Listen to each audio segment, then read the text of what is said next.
दया भिन्टुना म प्राध्यापक डाक्टर भगवानदास मानन्दको तर्फबाट 9 वर्ष नेपाल सम्बत 1146 को हार्दिक शुभकामना। नेपाल सम्बतलाई परम्परागत तरिकाले यसको दिनाङ्क लेख्दाखेरि अक्षरमा मात्र लेख्ने गरिन्छ। आजको नुदाको दिनलाई नेपाल सम्बतको दिनाङ्कलाई लेख्नु पर्यो भने नेपाल सम्बत 1146 फसला थो पारु बुधबार भनेर लेखिन्छ। तर विक्रम सम्बतलाई तदनुसार अङ्कमा हामीले लेख्न सकिन्छ। विक्रम सम्बत 2082 7 महिना 5 गते। त्यसै गरी इस्वी सम्बतलाई पनि 2025-10-22 भनेर अङ्कमा लेख्न सकिन्छ। अब प्रश्न उठ्छ, नेपाल सम्बतलाई पनि विक्रम सम्बत इस्वी सम्बत जस्तै अङ्कमा लेख्न सकिन्छ कि सकिन्न? सकिन्छ।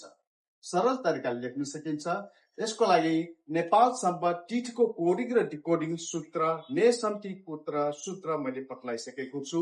सो अनुसार नेपाल सम्बतलाई अङ्कमा लेख्नुको लागि नेपाल सम्बत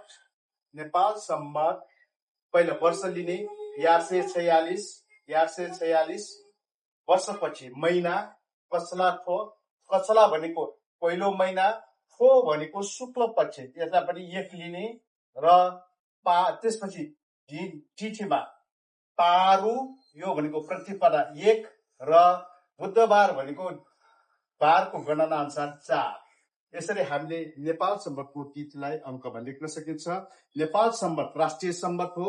राष्ट्रिय सम्बत भएको हुनाले यसलाई अब सबै नेपालीहरूले आफ्नो व्यवसाय अफिसहरूमा र आफ्नो दैनिक जनजीवनमा साथसाथै सरकारी कामकाजहरूमा नेपाल सम्बतलाई अङ्कमा लेख्ने प्रयोग गरौँ।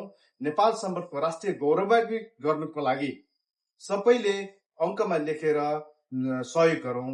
धन्यवाद। नुदया भिन्टुना।